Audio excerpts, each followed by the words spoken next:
Alors, boule extincteur ou extincteur classique? Nous avons testé avec 2 professionnels.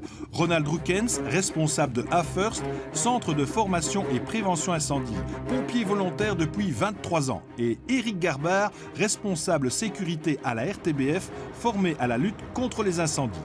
Premier cas de figure, votre barbecue s'enflamme. Vous ne maîtrisez plus rien. Regardez, Eric jette la boule dans le feu. Résultat, convaincant? Pas tout à fait. Et avec l'extincteur? Ça va mieux. Premières impressions. La boule a pu démontrer une efficacité tout à fait relative. 2 points faibles. C'est tout d'abord la détonation. On peut constater une projection de braise, ce qui peut occasionner des brûlures au niveau du corps. Et ensuite, on a pu voir qu'au bout d'un certain temps, ça repart de toute façon. C'est la période des barbecues, donc toujours prévoir un seau d'eau. Et si vous avez un extincteur eau plus additif, de la mousse qui est dedans, ça c'est vraiment l'idéal. Deuxième cas de figure, votre friteuse s'enflamme. La boule extincteur pourrait être posée près de l'appareil. Une fois de plus, le feu reprend, après 13 secondes. Et avec l'extincteur? Voilà, c'est éteint. Comme on dit toujours, il faut viser la base des flammes. Donc, ce que j'ai bien fait ici, par contre, avec la boule, il y a une bonne partie de la poudre qui s'en va et qui vole un peu partout. Donc, ça, c'est vraiment la différence, en fait. C'est pour ça que ça ne fonctionne pas, alors. Voilà, tout à fait. Et l'idéal pour éteindre un feu de friteuse, c'est assez simple. Utilisez un linge mouillé. Mais avant, appelez les pompiers au 112, coupez l'électricité et surtout ne paniquez pas. Un conseil encore.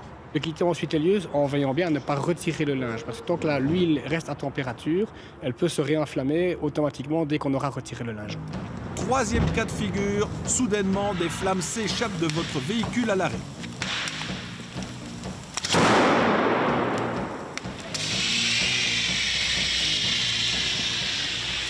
Donc, avec l'extincteur, on bouge, on sait viser où on veut, on sait se placer où on veut, ce qui n'est pas le cas avec la boule, en fait.